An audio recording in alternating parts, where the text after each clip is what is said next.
हृदय से वह संस्कार बनता है। संस्कार हमारी आंखों से बनता है, संस्कार हमारी जिह्वा से बनता है। ज़्यादातर संस्कार हमारी आंखों से बनते हैं। जैसे सेवक ने बताया, जितना गहरा संस्कार बनता है उतनी गहरी मेमोरी स्टोर होती चली जाती है। अब हम हृदय से परमात्मा की याद करते हैं तो दिमाग में धीरे धीरे प्राणों की गति के साथ साथ जाप चलता रहता है। क्षण भर को भी फिर उसको भूलते नहीं। धीरे धीरे हमारी प्राणवायु मस्तिष्क के ऊपर में बैठती है, पूरे सर में फैलती है और याददाश्त के छिद्रों को बड़ा करती चली जाती है। और एक दिन ऐसा आता है कि जब ये याद बड़ी परिपक्व हो जाती है तो हमारे मस्तिष्क में चोटी के स्थान के आर पार छेद हो जाता है। हिरण्यगर्भ अंडे जैसी शक्ल की चीज़ हमारे मस्तिष्क में है। ये इस अंडे के आकार के हिरण्यगर्भ को आर पार हो जाता है और फिर यह प्रत्यक्ष अनुभव होता है।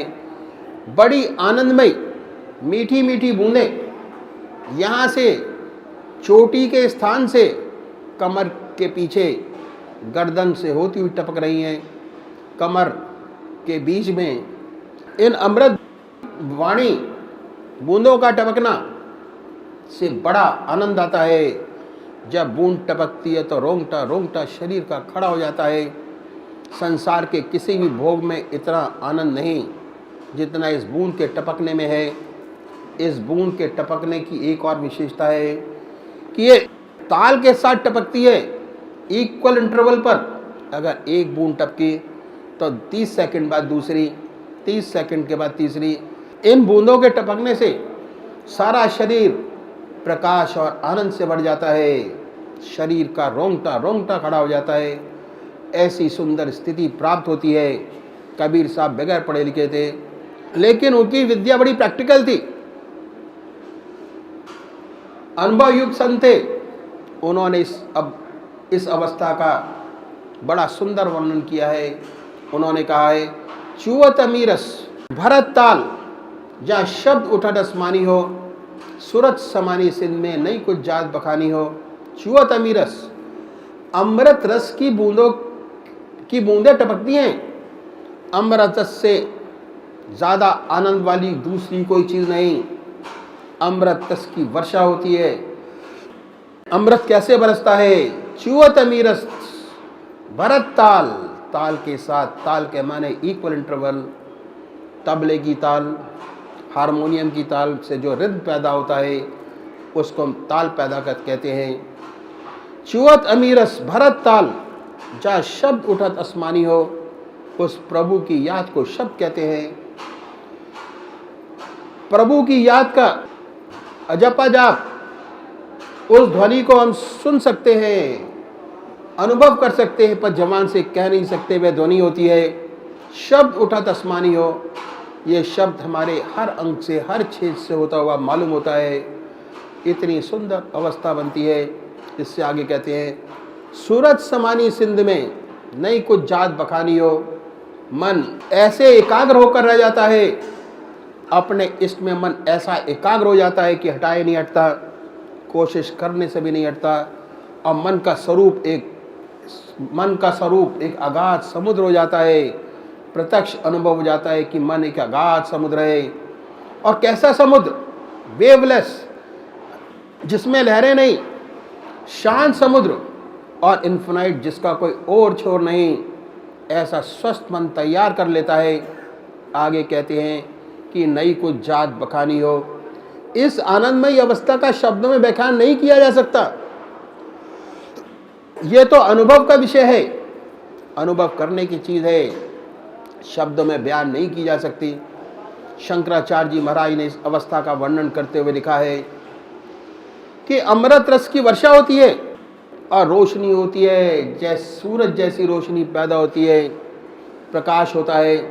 ये तो अनुभव वाली बात है। जब बूंद टपकती है अमृत रस की तो सारा शरीर प्रकाश से भर जाता है। प्रकाश ही प्रकाश नजर आता है। उन्होंने भी यही बात कही।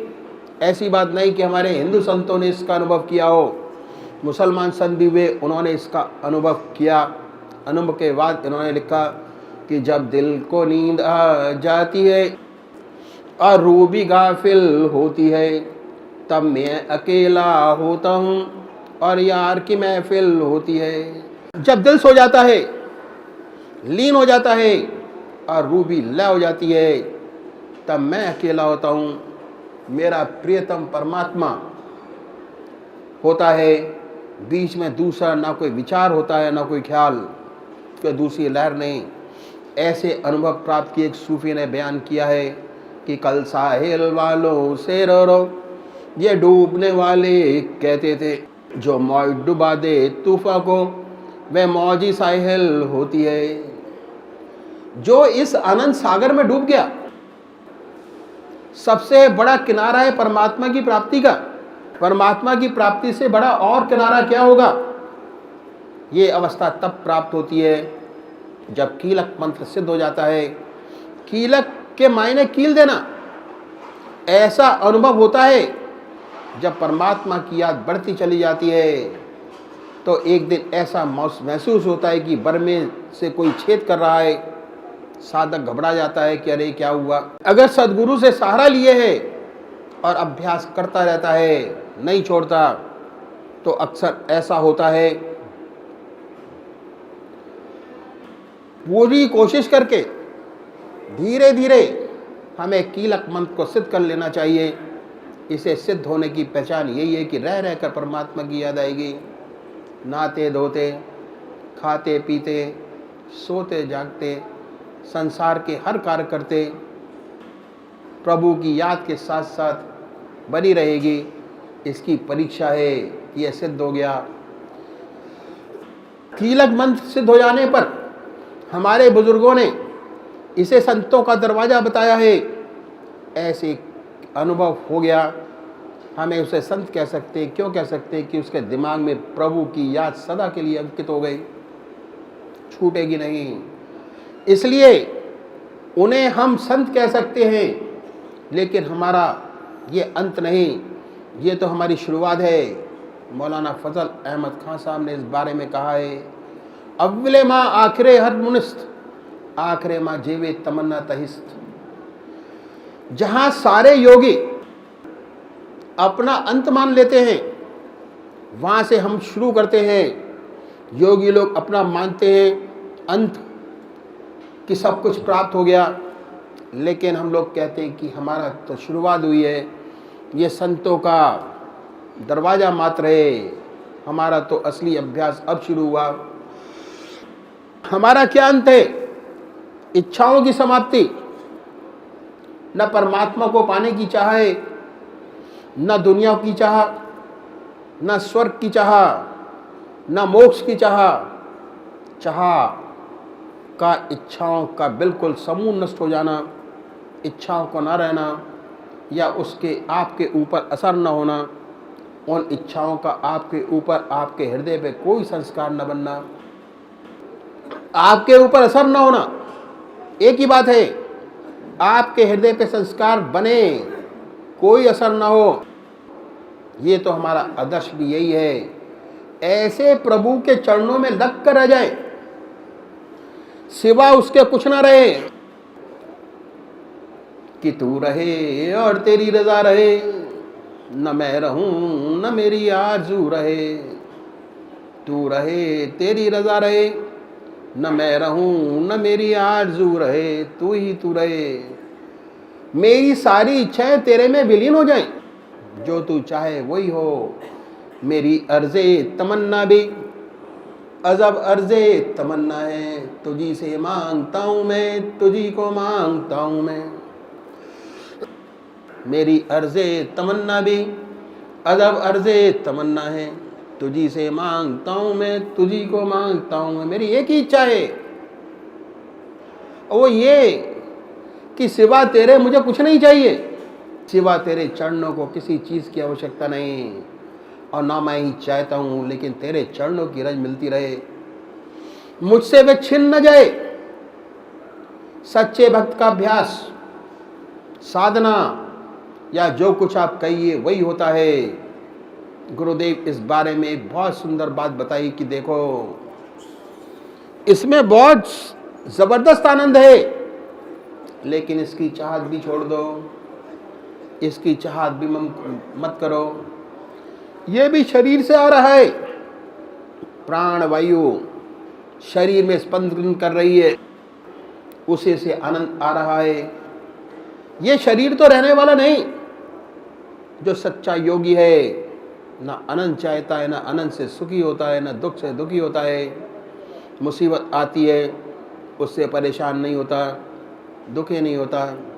आनंद आता है तो उसमें अपने आप को भूल नहीं जाता, वे अपने प्रभु के चरणों को और कस के पकड़ता है, और कस के और कस के हर हाल में उसको पकड़े रहता है।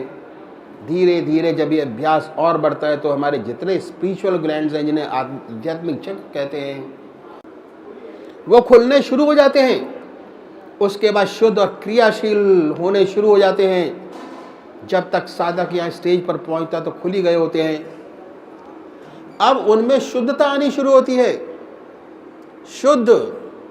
शुद्धता, और शक्ति आती चली जाती है। जितने ही चक्र खुलते जाते हैं और शुद्ध बनते जाते हैं, जितना अभ्यास और बढ़ता चला जाएगा आपका, जितना सत्संग में जाके अभ्यास करेंगे, ये चक्र और शक्तिशाली बनते चले जाएंगे। इसे हम कहते हैं शक्ति मंत्र का सिद्ध होना। जब शक्ति मंत्र का सिद्ध हो गया तो ऐसा साधक की ऐसी अवस्था हो जाती है कि उसके चारों तरफ स्पिरिचुअल ऑरा बन जाता है। प्रभु की याद का ऑरा जो उस तेज पुंज में आता है, वह खाली नहीं जाता, बगैर असर के नहीं जाता, वह कुछ ना कुछ वहाँ से लेकर जाता है। जितनी ज़्यादा ऐसे संत की सोहबत करेंगे, सानिध्य करेंगे, उतना ही फायदा होगा। और ये अभ्यास में सफलता प्राप्ति का एक सबसे सरल उपाय है कि ऐसा व्यक्ति ढूंढ लीजिए जिसके तरफ आत्मा का ऑरा हो, जिसके पास बैठकर आप अपने आप ही ध्यान बनता हो। ऐसे संत को मत छोड़ो, ज़्यादा से ज़्यादा समय निकालकर आते रहिए। यदि ईश्वर चाहेगा तो बराबर तरक्की होती रहेगी, शक्ति आती चली जाएगी। फिर धीरे धीरे आपका दीपक भी अच्छी तरह चल जाएगा, शक्तिशाली हो जाएगा, और आप में वह शक्ति पैदा होगी कि जो आपके संपर्क में आएगा वो भी खाली नहीं जाएगा। हमें तो ऐसे बहुत से दीपक बनाने हैं, ऐसी शक्तियाँ तैयार करनी है जिनके पास बैठकर दूसरों को फायदा हो, एक नहीं अनेक। ऐसी ज्योतियों को हमारे देश को बहुत आवश्यकता है। इसलिए लग लिपट कर अपनी आत्मिक शक्ति बढ़ाएं, खुद का कल्याण हो, दूसरों का कल्याण करें। खुद ब खुद इतनी शक्ति आप में आ जाए कि जहाँ बैठे जिससे बात करें आपकी तरफ आकर्षित होगा, आप में एक आकर्षण शक्ति पैदा हो जाएगी, एक मैग्नेटिज्म पैदा हो जाएगा। और ऐसे साधक को अनुभव होता है, उसे ये अनुभव होता रहता है कि कोई चुंबकीय शक्ति दांतों को, मसूड़ों को खींच रही हैं। स्पष्ट मालूम होता है कि मैग्नेटिक पावर हमारे अंदर है। आपको ऐसा मैग्नेटिज्म पैदा करना है ताकि अपना भी कल्याण हो और दूसरों का भी कल्याण हो सके। तो हमें ये 3 मंत्र सिद्ध करने, पहले बीज मंत्र के काबिल बनाइए, अपने आप को बनाइए। और जब तक चैन ना लें, जब तक चित्त की एकाग्रता आपको हासिल ना हो जाए, मैंने बताया कि यहाँ तो उपदेश और एक को दे देते हैं, बहुत ज़रूरी है। राम नाम से तो लगाना आवश्यक है, राम नाम लगे नहीं तो कैसे होगा। फिर फील्ड बनाना आपका काम है। फील्ड बनाकर जब तक चित्त की एकाग्रता हासिल ना हो जाए तब तक समझिए कि बीज मंत्र नहीं मिला। पता चल जाता है बीज मंत्र कब मिला, कैसे हुआ, छिपा थोड़ी रहता है। पूजा के माध्यम से पता हो जाता है, उपदेश है, दीक्षा है, कई बातें होती हैं, उसे अंदाज़ा हो जाता है कि हमारी स्थिति क्या है। हमें अपनी तरक्की करनी है, बीज मंत्र से उसको कीलक मंत्र बनाना है। ऐसा कील दे प्रभु के नाम का कि हर समय उसकी याद बनी रहे, एक भी क्षण उसकी याद के खाली ना जाए। जो हम काम कर रहे हैं उसमें ईश्वर की याद हो, ज़रा मन हटे फौरन ईश्वर की याद। मान लीजिए कि दिमागी काम कर रहे हैं, जब तक काम कीजिए। दिमागी काम को करते करते भी एहसास होता है कि हाँ हो रहा है, और उस काम को करने के बाद तो फौरन ईश्वर की याद का एहसास हो जाना चाहिए। हो सकता है अगर दिमागी काम कर रहे हैं तो ध्यान थोड़ी सी कमी हो, लेकिन याद बराबर बनी रहेगी। जिसका मंत्र कीलक हो जाता है उसे तो याद कभी गायब नहीं होती, चाहे दिमागी काम करे या शारीरिक कैसा भी काम करे, बराबर मन प्रभु के चरणों में लगा रहता है। ये बहुत आवश्यक है। मैंने आपके सामने 3 मंत्र रखे, बीज मंत्र, कीलक मंत्र, शक्ति मंत्र। कैसे अपने अंदर वह शक्ति पैदा करें, वह अट्रैक्शन पैदा करें जिससे दूसरे हमारी तरफ आकर्षित हों, आकर्षित होकर उनमें भी सद्भावना पैदा हो, भक्ति भाव पैदा हो, परमात्मा का प्यार पैदा हो, ईश्वर की ओर आगे बढ़ें। बीज मंत्र, कीलक मंत्र, शक्ति मंत्र से आगे और भी स्टेजेस हैं। पहले हम यहाँ तक तो पहुँच लें, उसके बाद आगे की बात करेंगे। पहले खुद का कल्याण करें, उसके बाद औरों का कल्याण करना शुरू करें, फिर ये अवस्थाएं प्राप्त होती हैं। आज मैंने आपके 3 मंत्र रखे। अध्यात्म मार्ग में 3 मंत्र बहुत गूढ़ हैं, बहुत गूढ़ रहस्य, जैसे मैंने बताया। बहुत से जाप हैं, हमारे बुजुर्गों ने सिद्ध किए। अगर इन जापों को अपनाते हैं तो हमारा जल्दी काम बन जाता है। जब बीज मंत्र मिल गया तो आध्यात्मिक बच्चा पैदा हो गया, स्पिरिचुअल चाइल्ड इज बॉर्न। इस बच्चे को खुराक चाहिए। पैदा हुए बच्चे को अगर उसकी माँ का ही दूध मिलता है, वह निरोग फलता फूलता नजर आता है। कहीं माँ का दूध नहीं मिला, गाय का सूखा दूध पिलाया तो तंदुरुस्ती सही नहीं रहती। जिस सद्गुरु से आपको बीज मंत्र प्राप्त हुआ, जिससे आध्यात्मिक जीवन मिला, उसके दूध से पलोगे तो ज़्यादा अच्छा रहेगा। कहने का मतलब यह है कि इधर उधर भटकने से दूध में किरकिरापन मिल जाएगा, तरक्की नहीं हो पाएगी। जिससे बीज मंत्र मिला है उसी के बताए हुए मार्ग पर चलोगे और ठीक अभ्यास करोगे तो आपको विशेष लाभ का अनुभव होगा। अगर इधर आधर भटकोगे तो उसमें बहुत सी और चीज़ें मिल जाएंगी, तो उसका उतना लाभ शायद ना हो पाएगा, उतनी जल्दी लाभ न होगा जितना ऐसे साधक को होता है जो जन्म देली माँ के दूध का ही सेवन करते हैं। इस सेवक के गुरुदेव कभी कभी कहा करते थे कि सबसे बड़े हैं मूलमत, सबसे भले हैं मूढ़मत, जिन्हें व्यापे न जगतगत। जिनको जगतगत व्याप्ति है वह तो भ्रम में ही रहते हैं, कभी ये कभी वह कर कुछ नहीं पाते। जो मूढ़मत हैं कम से कम लगा तो रहता है, लगा रहता है तो उसे अनुभव भी हो जाता है, भक्ति भी प्राप्त हो जाती है, ज्ञान भी प्राप्त हो जाता है।